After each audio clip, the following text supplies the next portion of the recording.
Sobat Rupiah, ketemu lagi di Angkringan Podcast BI Jateng bersama saya Gita Suryahandari. Dan kali ini kita mendatangkan narasumber yang sangat spesial karena kita mau bahas tentang beasiswa atau sekarang kita sebutnya program pendidikan kebank sentralan. Nah, di sini udah hadir bersama saya, bersama kita semua, Mbak Vika Ahmad. Hai Mbak Vika. Hai.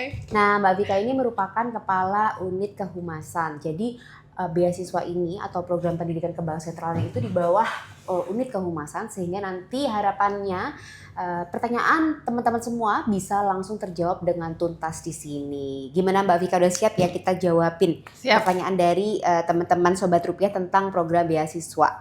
Siap banget. Ayo kita ngobrol-ngobrol soal jadi, itu. Kemarin kita udah bikin ini ya Mbak ya, informasi ya. Kita udah kasih informasi bahwa sekarang beasiswa itu nama barunya adalah program pendidikan kebank sentralan. Iya Mbak Gita, jadi itu mungkin teman-teman sekalian familiarnya tuh dengan bantuan beasiswa ya dari Bank Indonesia. Sebenarnya sama, cuman kami di sini untuk mendukung penguatan atau peran universitas, khususnya fungsi Tridharma dari perguruan tinggi. Jadinya Bank Indonesia tuh memperkuat gitu, mempertebal fungsinya. Jadi nggak hanya untuk bantuan dana pendidikan, tapi juga nanti ada untuk bantuan literasi kebank sentralan dan juga untuk penelitian. Cuman kali ini kita fokus dulu di bantuan dana pendidikannya karena Sobat Rupiah di sini tuh banyak yang nanyain loh soal itu.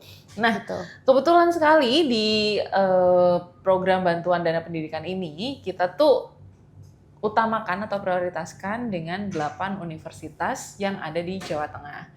Jadi kenapa kita prioritaskan di 8 universitas terlebih dahulu? Karena itu mempertimbangkan berbagai banyak hal, khususnya terkait kebijakan kebank sentralan. Apakah universitas tersebut tuh memiliki dosen yang bisa mengampu materi atau mata kuliah kebank sentralan, kemudian apakah ada mata kuliah pendukung kebijakan kebank sentralan, kemudian referensinya, apakah perpustakaannya itu juga punya buku-buku atau literasi yang mendukung hal tersebut, termasuk juga apakah perguruan tinggi tersebut tuh memiliki eagerness atau kemauan untuk mendukung kebijakan kebank sentralan sebenarnya, seperti seminar atau mungkin kerjasama lainnya dan lain sebagainya. Kurang lebih seperti itu.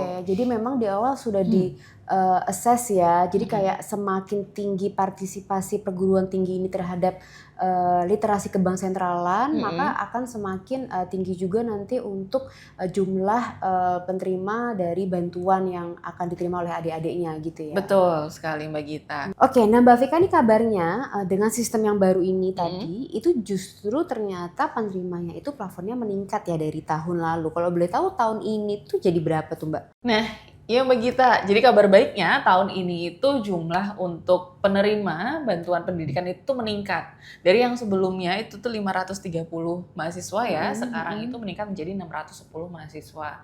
Ini sebenarnya juga seiring dengan peningkatan atau mungkin eagerness dari Bank Indonesia untuk mendukung peningkatan kualitas dari SDM masyarakat yang ada gitu, khususnya di mahasiswa ini.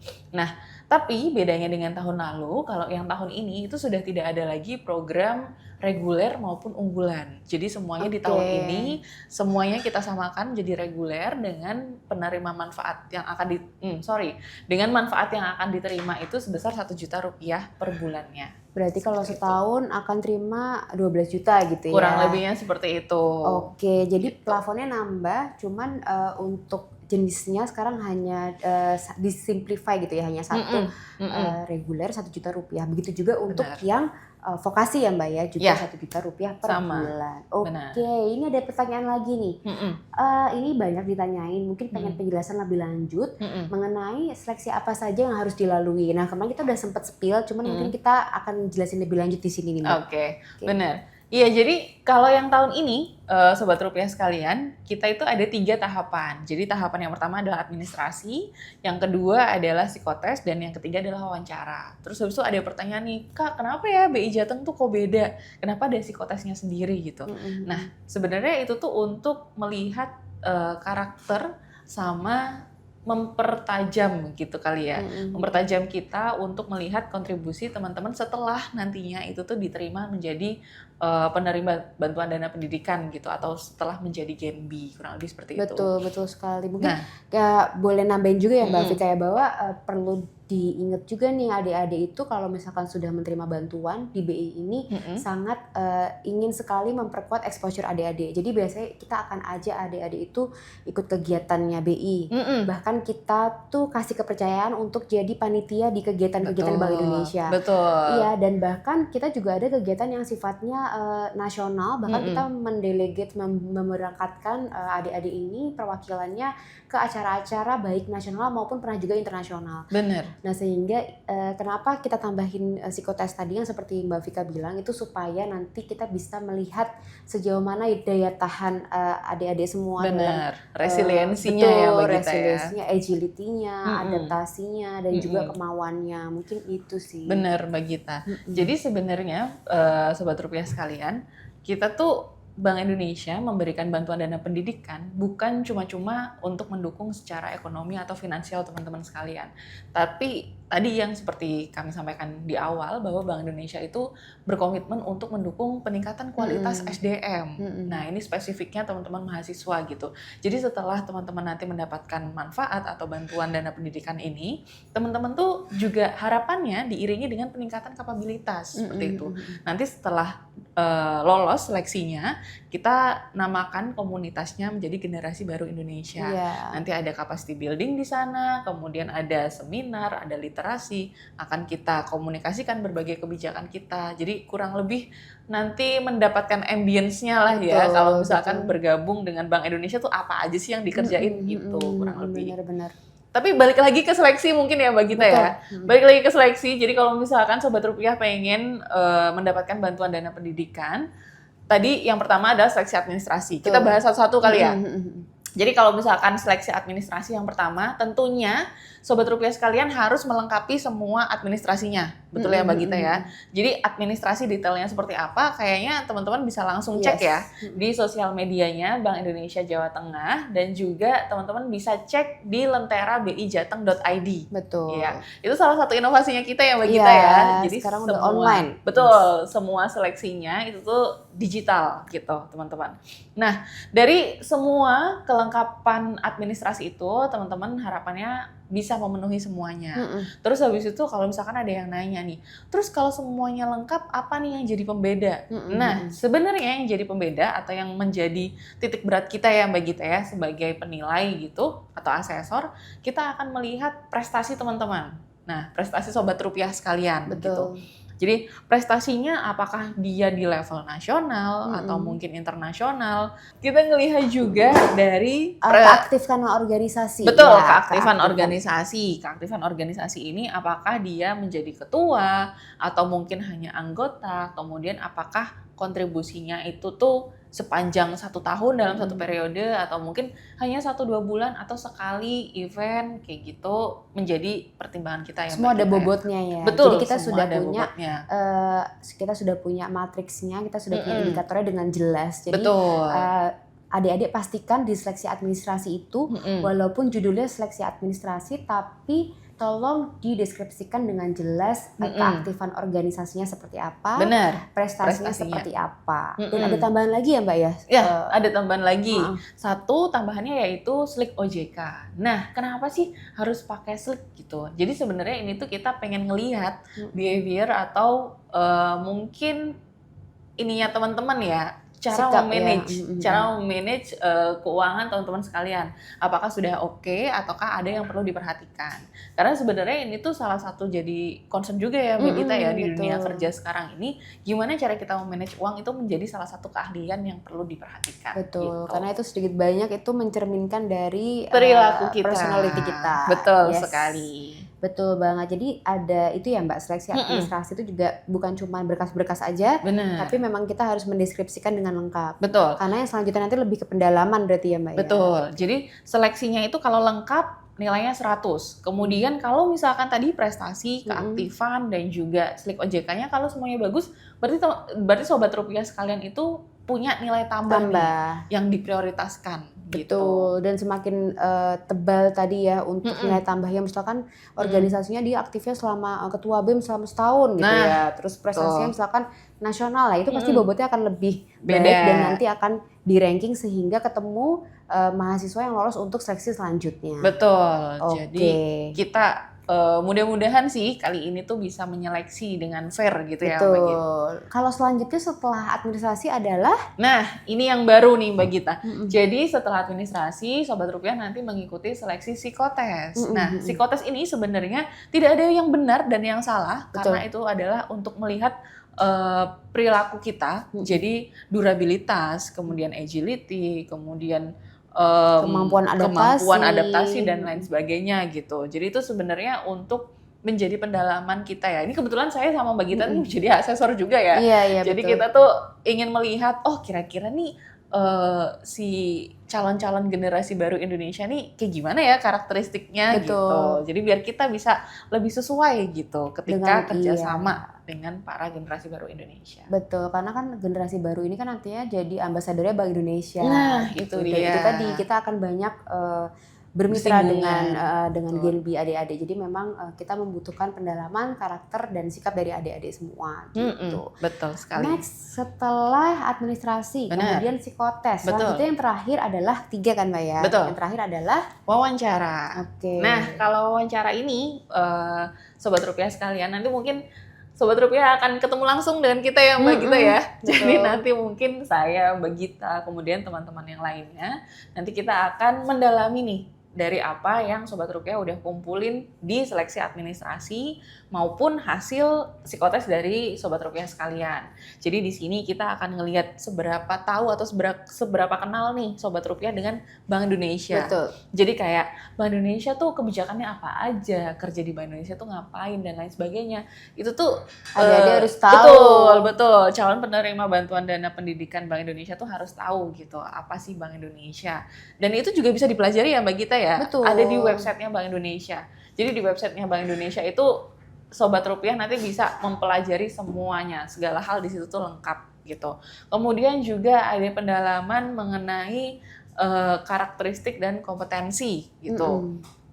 Apa sih yang ada di benak Sobat Rupiah sekalian ketika nanti sudah menjadi Gen B atau ke depannya hal-hal yang akan dilakukan tuh seperti apa, motivasinya seperti apa gitu. Kemudian selain peruntukannya untuk dana bantuan itu kan secara otomatis sudah fokusnya adalah untuk bantuan pendidikan ya, pasti untuk membiayai pendidikan teman-teman sekalian. Cuman adakah teman-teman tuh ingin berkontribusi lebih gitu ketika telah bergabung menjadi Gen B gitu. Atau mungkin dari Mbak Gita coba ada perspektif lainnya kah kalau menilai atau mengakses? Nah oke, kalau dari saya sih untuk tips wawancara ini justru penting adalah konsistensi dari adik-adik semua saat menjawab pertanyaan di wawancara dengan apa yang ditulis saat seleksi administrasi. Jadi kan itu namanya juga wawancara itu kita mendalami apa yang sudah adik-adik sampaikan. Benar. Contohnya adik-adik bilang saya itu berperan sebagai ketua panitia acara bla bla bla selama 6 bulan dan saya menghandle kegiatan ini. Nah itu apa yang adik tulis di administrasi akan kita dalami saat wawancara dan dari situ kita akan tahu nih seberapa akurat apa yang teman-teman tuliskan saat administrasi. Di situ kita bisa lihat teman-teman betul-betul aktif tidak, yang dituliskan betul-betul real tidak, benar-benar berkontribusi atau tidak gitu ya. Gitu. Jadi dan kita nanti akan tandem dengan psikolog juga kan ya Mbak Vika ya. Betul sekali. Jadi nanti ada observer ya dari Bank Indonesia, cuman kita juga ada tandem dengan psikolog sehingga nanti penilaiannya lebih komprehensif.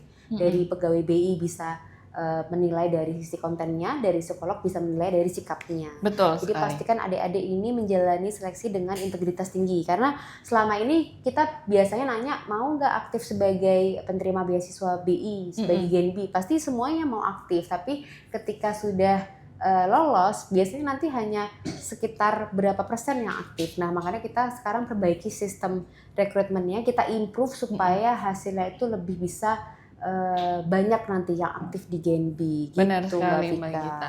Iya, jadi tuh kalau misalkan kita sebagai interviewer kayak gitu ya, kita pasti akan ngeliat dulu nih pertanyaan-pertanyaan yang secara umum gitu ya Mbak Gita ya. gimana cara menjawabnya, gimana cara meresponnya gitu. Terus kalau ini kita cerita aja ya Mbak ya, pengalaman sebagai interviewer gitu.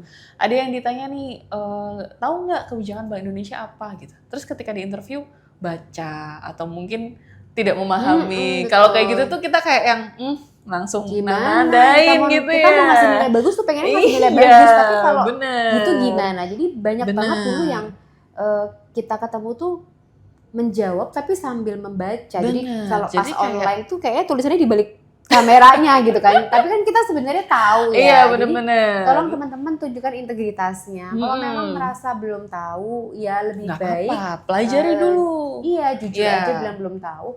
Dan yang lebih baik lagi pelajari dulu sebelum wawancara. Itu kan hal yang bisa diakses ya informasinya. Karena di website Bank Indonesia tuh teman-teman tuh bisa belajar semuanya. Kayak pertanyaan yang paling basic yang akan kita tanyakan ya Mbak Gita, biasanya tuh Bank Indonesia tuh kebijakannya apa sih? Atau ngapain sih di Bank Indonesia itu? Teman-teman tuh bisa explore itu di website Bank Indonesia tuh udah lengkap banget.